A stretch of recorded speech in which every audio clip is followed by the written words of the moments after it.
Bismillahirrahmanirrahim. Assalamualaikum warahmatullahi wabarakatuh. Salam sejahtera untuk kita semua. Saya ucapkan selamat pagi kepada Bapak Daris Hadianto dan selamat pagi teman-teman semuanya. Apa kabar? Semoga baik-baik saja ya. Sebelumnya saya ucapkan terima kasih kepada Bapak Daris Hadianto yang telah membimbing saya sehingga saya dapat menyelesaikan tugas artikel ilmiah saya. Perkenalkan, nama saya Tuti Nur Sadiah dengan NIM 2108918 dari jurusan Pendidikan Kimia.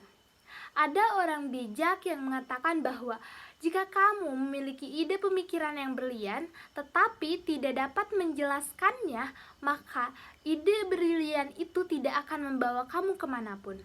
Artinya, ide yang brilian harus ditambah dengan skill yang tepat. Dan pada kesempatan kali ini, izinkan saya untuk mempresentasikan artikel ilmiah saya tentang pengaruh komunikasi pembelajaran daring terhadap kemampuan sains siswa. Kenapa hal ini penting untuk saya bahas? Karena sesuai dengan fenomena yang terjadi di Indonesia ini sekarang ini sedang dilanda pandemi COVID-19, sehingga mengharuskan siswa untuk belajar dari rumah. Kan tadinya belajar secara tatap muka di sekolah, namun karena ada pandemi COVID-19, mengharuskan siswa untuk belajar di rumah. Belajar di rumah memiliki kendala-kendala yang tidak dapat dipungkiri dari media pembelajaran tersebut. Kendala-kendala yang dihadapi utamanya itu adalah kurangnya akses ke internet dan alat bantu elektronik yang masih kurang. Meskipun terdapat banyak kendala, mau tidak mau siswa harus tetap melakukan pembelajaran daring. Pembelajaran secara daring tidak memungkinkan siswa berkomunikasi secara langsung dengan guru, sehingga diperlukan teknologi sebagai media komunikasi dan media pembelajaran. Di era digital ini, banyak platform digital yang dimanfaatkan untuk menunjang kegiatan belajar mengajar secara daring, seperti Zoom, Google Meet, Google Classroom, YouTube, dan masih banyak lagi platform-platform lainnya. Tadi kan sudah dijelaskan ya mengenai kendala-kendala dalam menghadapi pembelajaran daring. Nah, kendala-kendala tersebut berpengaruh terhadap kemampuan sains siswa, terutama pada prestasi dan pemahaman serta konsep-konsep sains siswa.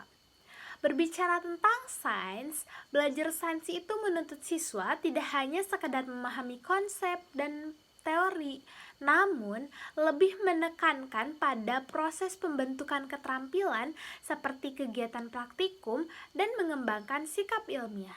Namun ketika pandemi, kenyataannya siswa hanya dituntut untuk melakukan pembelajaran daring dengan mengerjakan tugas misalkan, dengan ujian, dan seperti itu tidak ada prakteknya gitu. Jadi siswa itu jarang bahkan tidak sama sekali melakukan praktikum. Sehingga dari hal tersebut kemampuan sains siswa menjadi menurun.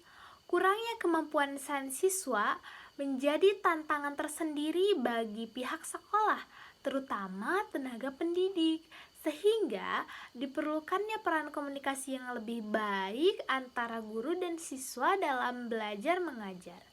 Ada beberapa penelitian yang membuktikan adanya pengaruh komunikasi terhadap kemampuan sains siswa. Yang pertama, penelitian tentang pengembangan media pembelajaran berbasis Android pada masa pandemi COVID-19 untuk meningkatkan literasi sains.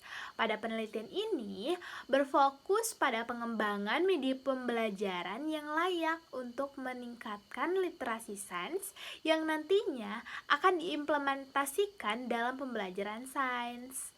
Ini adalah penelitian dari Ramdhani dan kawan-kawan pada tahun 2020. Ada juga penelitian lain yang membuktikan hal yang sama, yaitu penelitian tentang pengaruh pembelajaran daring terhadap kemampuan sains calon guru sekolah dasar, sebuah studi pendahuluan. Penelitiannya itu berfokus pada analisis dampak pembelajaran daring terhadap kemampuan sains calon guru SD di masa pandemi. Penelitiannya diteliti oleh Naila dan kawan-kawan pada tahun 2021. Jadi, perbedaan antara penelitian saya ini dengan penelitian sebelumnya, kalau penelitian sebelumnya itu hanya memfokuskan penelitiannya itu pada media pembelajaran daring, metode pembelajaran daring, dan cara untuk meningkatkan kemampuan literasi sains. Nah, sedangkan penelitian saya ini hanya memfokuskan pembahasannya itu pada media pembelajaran daring sebagai sarana komunikasi antara guru dan siswa. Sehingga dari sini kita bisa melihat pengaruh media pembelajaran tersebut terhadap kemampuan sains siswa SMP. Metode penelitian yang saya gunakan ini adalah metode causal comparative atau causal comparative research. Informasi mengenai metode ini saya dapatkan dari buku elektronik yang pengarangnya itu adalah Jack Frenkel yang diterbitkan pada tahun 2011. Metode penelitian ini saya gunakan dengan membandingkan prestasi atau nilai siswa yang sudah ada dari sebelum pandemi dan saat pandemi. Selain itu, saya juga melakukan wawancara untuk mengetahui informasi secara mendalam. Instrumen yang digunakan dalam penelitian ini adalah lembar pertanyaan untuk wawancara dan data nilai siswa. Desain penelitian ini melibatkan pemilihan dua kelompok yang berbeda dari variabel-variabel tertentu.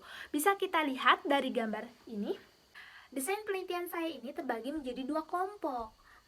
Masing-masing kelompok itu mempunyai variabel bebas dan variabel terikat. Variabel bebas disimbolkan dengan huruf C.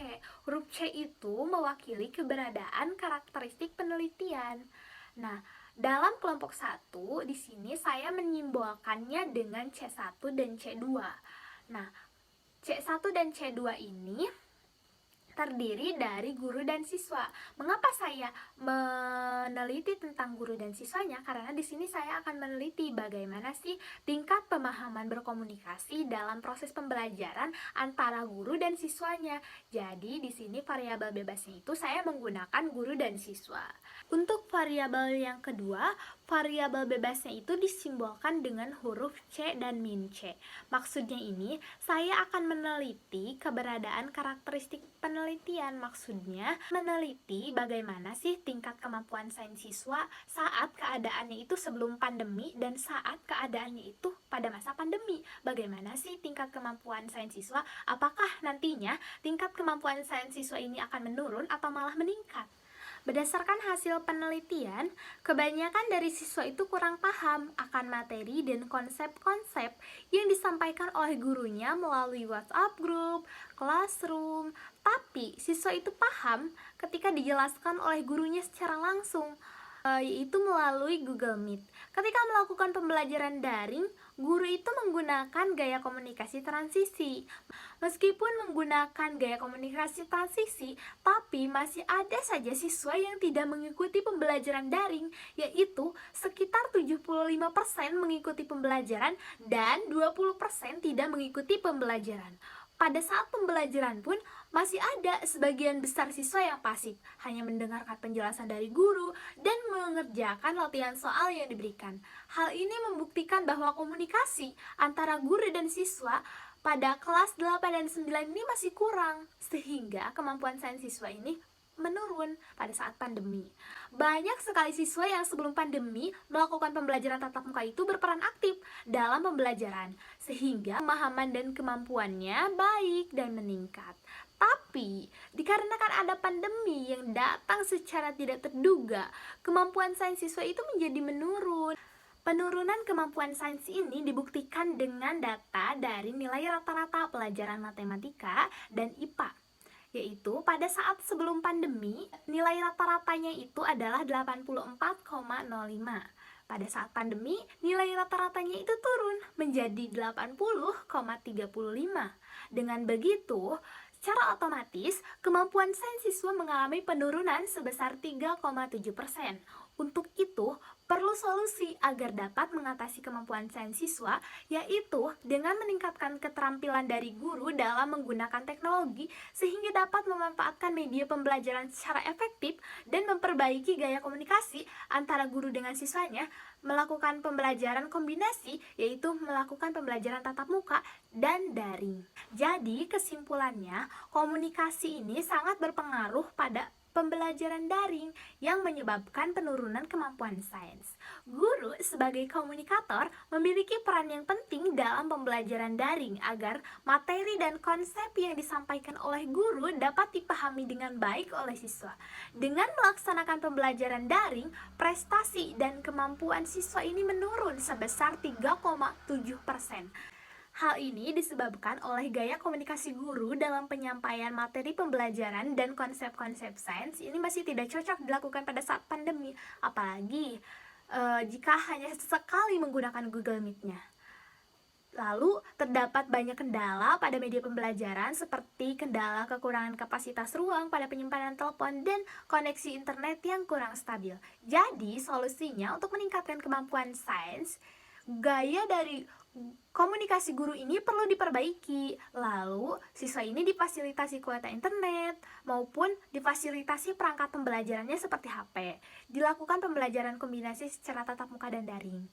Mungkin sekian presentasi dari saya. Mohon maaf apabila banyak sekali kesalahan. Wabillahi taufiq wal hidayah. Wassalamualaikum warahmatullahi wabarakatuh.